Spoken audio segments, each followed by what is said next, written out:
Hey again, everybody. Welcome back to part 2 of episode 8, Influencing Others. We were finishing off the section on skills and ability to inspire others. I had one final question for you in that section for your notebook. And that question would be, what might hold you back from succeeding in those areas of development, those skills we were just talking about, and how do you want to address these obstacles? So write that out for yourself so that you can ask yourself those questions and then start to create a game plan. Next section is called the energy action model. So in this section, I'd like you to write a box with 4 squares, just like that. Now on the bottom left, that's going to be box 1. Then next to that, the bottom right will be box 2. On the top left is box 3, and on the top right is box 4. This is called the energy action model. So it's like an X and Y axis. So on the X axis, basically the line going from left to right at the very bottom. And the left-hand side under the box, under here, you're going to write low, and over here you'll write high. And then on the Y-axis, the part going up and down, you're going to write catabolic on the low end, and then on the high end, you're going to write anabolic. And so what are we measuring? We're measuring, for example, in box 1, when you have catabolic and low energy, you basically won't take any positive action. You're very catabolic, you're like level 1. You have maybe available energy of 0 to 25%, and you're just like, all right, whatever. So the energy action model is going to say, depending on how much energy and how much willing action you want to take, what's the likelihood that you'll take it? Box 2 to the right of that is, it's catabolic energy, but you have a high willingness to want to engage. So you can't take positive action. You're enthusiastic, but you're blocked.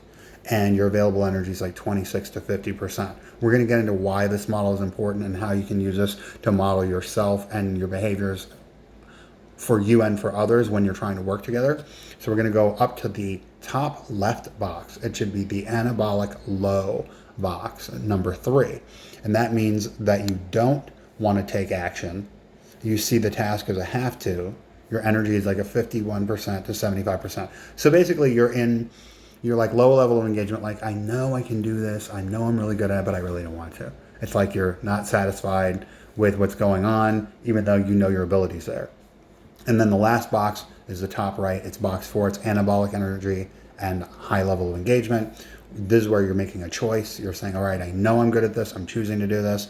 I'm focusing on the task at hand. My energy's high and it flows. And I have available to me 76 to 100% of all my energy to put into this. So the energy action model is an informational tool which can help you recognize levels of engaged energy around a particular project, goal, or task. Recognizing others' energies around any of these will help you take action to raise levels of engagement to create desired results. This will also help you communicate and interact in ways that will meet the other person where they're at to more easily help them remove obstacles and establish an environment for success. Sorry, I made a little reading snafu for your moment of levity. So what we're going to do from there is we're going to outline the most important tasks and responsibilities that you took from earlier, and we're going to practice with your energy action model. What you're also going to do is you're going to take what you assess your energy level. Let's say you assess your energy level at a 4. Now, this is a very rudimentary and rough way to estimate your energy level because you're probably accurate, but you're not as accurate as you could be as if you would have taken an energy level assessment, which is another thing that energy coaches like myself can help you do.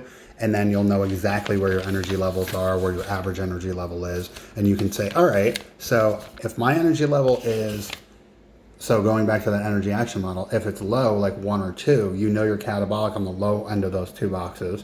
And if it's anabolic, which is 3 to 7, you're in the upper 2 boxes. So wherever you think your energy level is, just tick that off on your energy action model for where you are with your most important tasks and responsibilities.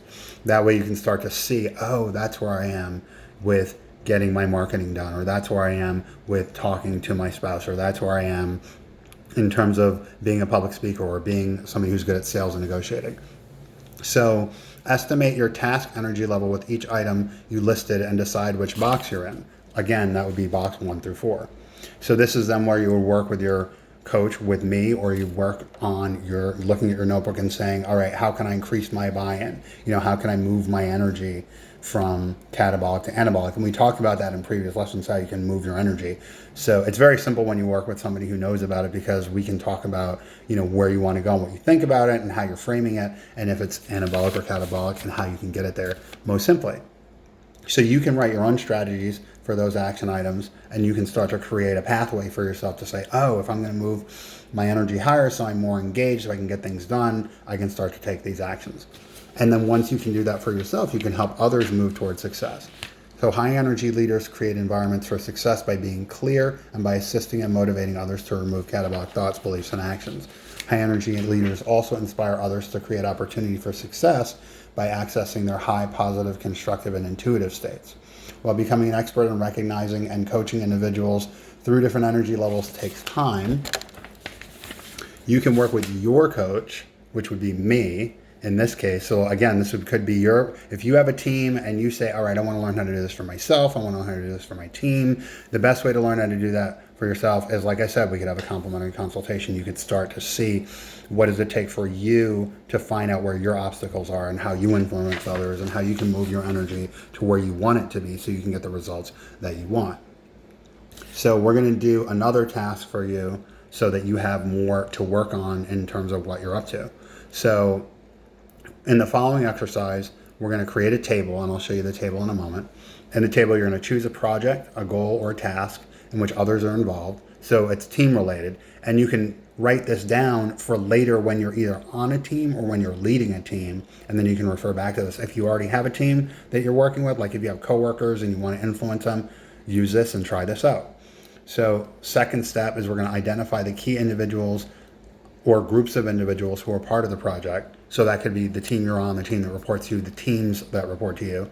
And then after that, you're going to decide their energy level in terms of anabolic or catabolic. You don't have to put a number on it. You just say, you know what? Do they make me feel good when I'm around them? Anabolic because they're building you up and they're supporting what you're doing, and vice versa. Or do they make me feel kind of like blah, like they're always timid, or they're always sucking the energy out of the room, or they're being angry? You're going to put an energy level on where they're at so that you can start to look at, all right, where are we going as a team? So based on what you know about what we're doing with energy leadership and the previous lessons we talked about, you can ask questions so you can estimate their engaged energy, and then you can look at how they have that energy for each task. So in your table, it's a 4-column table in this case. On the left, you're going to say your individual or group. Next to that is the overall energy that you're going to estimate for them. Then you're going to write in the next column your task energy observations. And then remember the energy action model. Are they anabolic? Are they catabolic? Are they low engaged? Are they high engaged? You're going to write that they're like box 1, 2, 3, or 4 for that person. So then that way you can have on paper, oh, okay, this is where I see my team on paper based on how I'm assessing how I want to try to get the most out of their activity right now. After that, you're going to look at step 3. So you're going to work with each person to increase their buy-in. So if it's a team of 5 people, you'll just go 1, 2, 3, 4, 5. You'll make a 2-column table, and you'll say, who's the individual I want to work with? And then what's the plan for raising their energy level? That way you can work with them one-on-one. You can say, okay, you know what? I noticed that you're really great at this, and I understand you have an interest in improving in this area, or an interest in going in this direction, or an interest in helping the company, grow whatever's going on in other ways. And so from there, you can help guide them in a way to raise their energy so they can do the best job to fit that position, as long as they're qualified and as long as everything works out with you guys. That way you'll know, okay, I'm guiding them through as a leader and making them a leader so everything works. So the next section we're going to talk about is bringing your energy to sales and negotiations. Yet another big section. So here we go. So you're going to find yourself as a leader in sales and negotiating processes frequently. So we're going to look at the skills, the beliefs, thoughts, and fears that affect the ability to persuade, to respond to objections, and to arrive at a final course of action. So get out your notebook, and this is where we're going to do an exercise where you're going to describe your level of effectiveness as a leader in sales and negotiations, including what you do well and what you'd like to improve in that section. So write that question down when you get a moment. Write down what you do well and what you'd like to improve on in sales and negotiations. Second question, what are your core thoughts about sales or negotiations. Like, oh my God, sales is so hard. I don't want to go near the phone. I don't want to cold call anybody. I don't want to seem sleazy. Or sales is how I drive my business, and I have a great product. And because I have a great product, I'm going to create a great sales system so that I can make sure that this great product gets into the hands of everybody who wants and needs this. So two vessels, one's catabolic and one's anabolic, one's fear and one's go-getter. So the next question is, what fears do you associate with selling and or negotiating? So this way you'll start to see out on paper for yourself, oh, okay, this is, what stops me. Like, oh my God, I can't stand when people stare at me, or I don't really want to talk to people that I don't know, things like that. What fears come up for you? Another question is, what are your sales and negotiating strengths, and how are you utilizing those strengths? So if you love to talk to strangers about selling things in a confidential and safe environment where people understand, okay, this is something that I have as a product or service for people, and I want them to know that all the information I'm collecting with them is fully going to help us create a win-win scenario in a relationship where we'll be, selling and negotiating in the future ongoing, if that's what it calls for, or even one-off sales, depending on what it looks like. So another question you can ask yourself is, what sales and negotiating gaps do you have, including strengths that are not being fully utilized, and how will you bridge those gaps? So you're creating for yourself a scenario, but now what we're going to do is we're going to engage in what's called the sales and negotiating process. Before I said that included step 1 is develop rapport. Step 2 is where you inquire and probe with questions into, what are they looking for? Why are they looking for it? Step 3, you're qualifying them to make sure they're a good candidate. Like if somebody's going to buy a car and their credit's terrible and they don't have a job, they're not qualified, you don't want to waste your time with them. But if somebody comes in and their credit's great and they have, money coming out their ears and they're ready to buy the car all cash, they might be a great opportunity.